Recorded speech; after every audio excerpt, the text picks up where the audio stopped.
instead.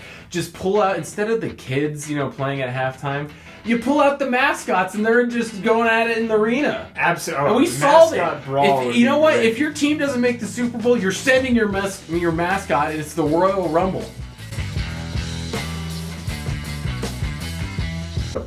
All right, Mike, we've solved the Super Bowl halftime debate, the long-standing debate about who's going to be the artist, who's going to perform, and do I even care? Yeah. And was it any good? Because I can solve it in one fell swoop. Yeah. You know how you do that? How do you do that? You have the WWE have, Sunday Night SmackDown at the Super Bowl for halftime. You know what? Actually, this is not that crazy of an idea, Dirk. Back in the 90s, there was something called halftime heat. I'm pretty sure the WWF Sounds like a Miami Vice. I'm like almost certain that The Rock and Mankind were beating the crap out of each other on a halftime segment during the Super Bowl. Not at the Super Bowl, though. So this is a whole new twist on it. And I don't think it's that insane with how, mainstream some of this stuff has become. Back in the 90s, when The Rock was actually hitting Mankind over the head with a chair, it was probably not a great look. But I think wrestling in some degree is not quite as rough around the edges with that sort of a thing. So who knows? Maybe you will see. And then they could have a legendary matchup of John Cena versus The Rock. That's happened. They might be in the. You could bring Ric Flair back. Yeah, just have him take a back body drop and turn into dust.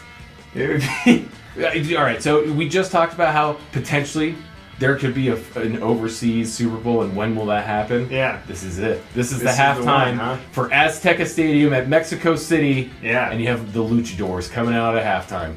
You know what I want to see, Dirk? The Baltimore Ravens led out by Raven. Remember him? Yeah, he was just kind of sit in the corner and be all gloomy and doomy. There was a weird thing though. So this is a throwback to the 1990s for our viewers. Back in the day, there was some weird promotional tie-in between WCW and MTV, and MTV had some sort of a show going on where they were interviewing a band that featured pro wrestlers in their music video. Well, Dave Grohl is also on the set and on the show at the time, the Foo Fighters. And while this is ongoing, they're just interviewing them on the set.